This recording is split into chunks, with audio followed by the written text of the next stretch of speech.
นครหลวงเวียงจันทร์ได้มีการจัดพิธีอัญเชิญพระพุทธรูปคำลงมาฮดสงน้ำเนื่องในโอกาสบุญปีใหม่ลาวพศ2569ซึ่งได้จัดขึ้นในตอนแรงของมื้อวันที่14 เมษายน 2026นี้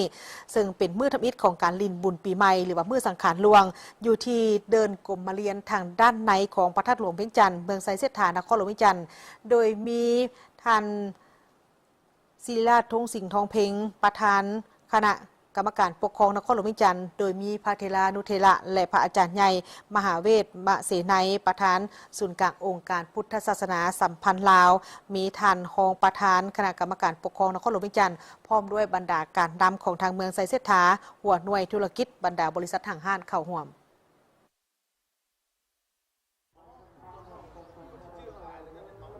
นครหลวงเวียงจันทร์ได้จัดพิธีอัญเชิญพระพุทธรูปคำลงมาฮดสงน้ำเนื่องในโอกาสบุญปีใหม่ลาวพศ2569ซึ่งจัดขึ้นในตอนแรกของวันที่14 เมษายน 2026เป็นมื้อทำอิฐของการลินบุญปีใหม่ลาวหรือมื้อสังขารหลวงที่เดินกรมมาเรียนทางด้านในของพระธาตุหลวงเวียงจันทร์เมืองไซเสถานครหลวงเวียงจันทร์โดยการเป็นประธานของท่านศิริราช ธงสิงห์ทองเพ็งประธานคณะกรรมการปกครองนครหลวงเวียงจันทร์มีพระเทรานุเทระพระอาจารย์ใหญ่มหาเวทมเสนัยประธานศูนย์กลางองค์การพุทธศาสนาสัมพันธ์ลาว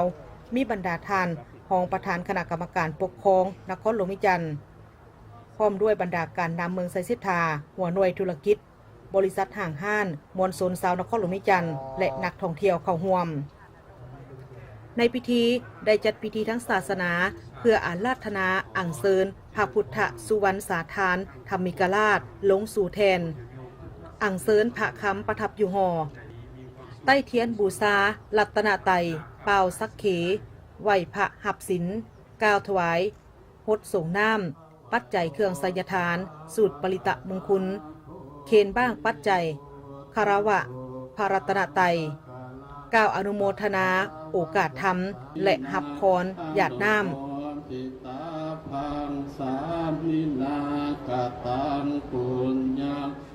จากนั้นประธานพิธีพร้อมด้วยพระเทรานุเทระก็ได้ขึ้นไปอัญเชิญพระพุทธรูปคำลงมาสู่แทนเพื่อให้พระเทรานุเทระการนำและมวลชนชาวนครหลวงเวียงจันทร์ก็คือผู้ที่เข้าร่วม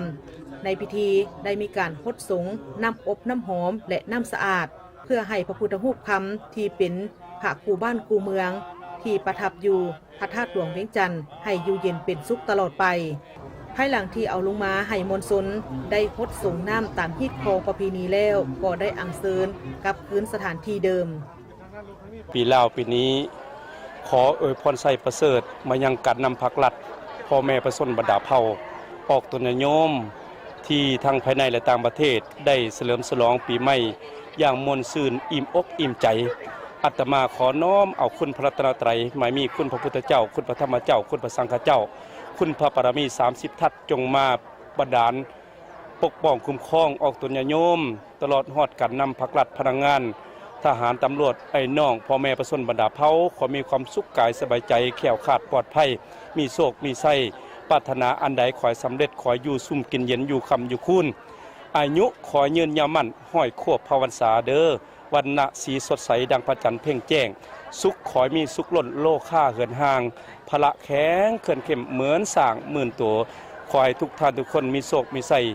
อยู่ดีมีแห้งทุกท่านทุกคนโดยเทินสบายดีปีใหม่พร้อมนั้นก็ได้จัดให้มีพิธี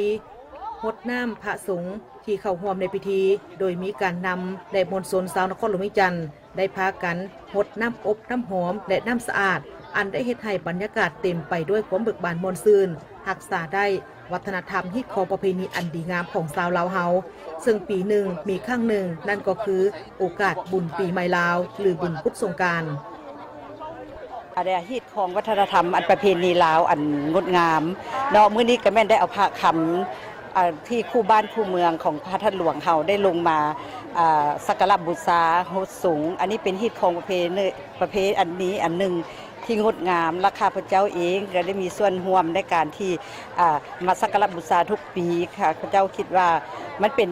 วัฒนธรรมอันหนึ่งที่งดงามและก็หวังว่าพ่อแม่ประชาชนลาวบรรดาเผ่าทั่วประเทศในโอกาสบุญปีใหม่ลาวนี้เนาะขอให้ทุกท่าน การนำภาครัฐและการนำนครหลวงและพ่อแม่ประชาชนทั่วประเทศจงมีแต่ความสุขทั้งกายทั้งใจและปรารถนาสิ่งใดให้ได้ดังใจนึกแก่ปรารถนาก็ขอให้ว่าฮีตของประเพณีวัฒนธรรมอันดีงามของเฮานี่ขอให้ยืนยาวไปตลอดเพราะว่ามันเป็นประเพณีอันหนึ่งที่งดงามของคนลาวเฮาได้ฮุดสูงแล้วก็ได้กราบสักการะบูชาส่งพระส่งกันแล้วก็เป็นการฮีตของอันหนึ่งของพ่อแม่ประชาชนบรรดาเผ่าทั่วประเทศแล้ว5 โมงก็ได้มนต์พระ30 องค์มาทำพิธีสูตรเพื่อเอาพระคำลงมาฮดสงตามประเพณีฮีตของลาวเฮาแต่ดึกดำบรรพ์มาเนาะเฮากับบ่ปะฮีตให้มองบ่ปะคองให้เศร้านำพาประชาชนเป็นต้นแม่นอยู่เมืองไซเสถา48 หมู่บ้านแล้วก็การนำภาครัฐนครหลวงและการนำขันศูนย์กลางกับมาร่วมข้าพเจ้าในนามประธานบริษัทเพชรบัณฑิตก่อสร้างที่ได้รับสัมปทานตั้งแต่450 ปีมาฮอดปัจจุบันก็ได้คำสู่เนาะเรื่องทัดหลวงแล้วก็ฮีต12ของ14ฮีตนี้ความเจียงมาตลอดก็บ่เคยได้ทุกปีก็ได้เฮ็ดมาแล้วก็มีผลดีต่อประชาชนก็คือฝนกระตกถึกตามฤดูเนาะแล้วก็บ่มีอัคคีภัยต่อบ้านเฮาแล้วก็ฮอดปีใหม่ที่สิมาถึงนี้ข้าพเจ้าก็ในนามประชาชนเนาะนครหลวงและก็เมืองไซเสถาแดนในทั่วประเทศก็ขออวยพรให้กันนำภาครัฐทหารตำรวจทุกกระทรวงที่เพิ่นบ่ได้มาร่วมนำเฮาในมื้อนี้ก็ขอให้พวกท่านมีอายุมั่นขวัญยืนสุขกายสุขใจและก็นำพาประเทศชาติให้เจริญรุ่งเรืองนำพาพระอาจารย์ทุกองค์ประธานอปสทุกองค์ที่มาร่วม30 องค์ในมื้อนี้ก็ขอให้เพิ่นนำพาศาสนาของเฮาที่ว่าได้สร้างมาได้ 2,500 ปีก็ขอให้เพิ่นนำพาศาสนาต่อไปในวันที่15 เมษายนซึ่งเป็นมื้อที่2ของการเฉลิมฉลองบุญปีใหม่ลาวเป็นมื้อเนาโดยประชาชนตามความเชื่อกันว่าในมื้อวันเนานี้เป็นมื้อที่อยู่ระหว่างกลางของปีเก่าและปีใหม่ซึ่งมื้อดังกล่าวนี้ส่วนหลายแม่นถือเอาเป็นวันพักผ่อนและนิยมกันทำบุญตักบาตรถวายสังฆทานแด่พระสงฆ์สามเณรบางคนก็นิยมกันปล่อยสัตว์เช่นการปล่อยนกปล่อยปลาและสัตว์อื่นๆตามความเชื่อของไทยลาวปีนี้วันเนาแม่นถือกับมื้อแฮม13 ค่ำเดือน5ลาวตรงกับวันพุธวันที่15 เมษายน 2026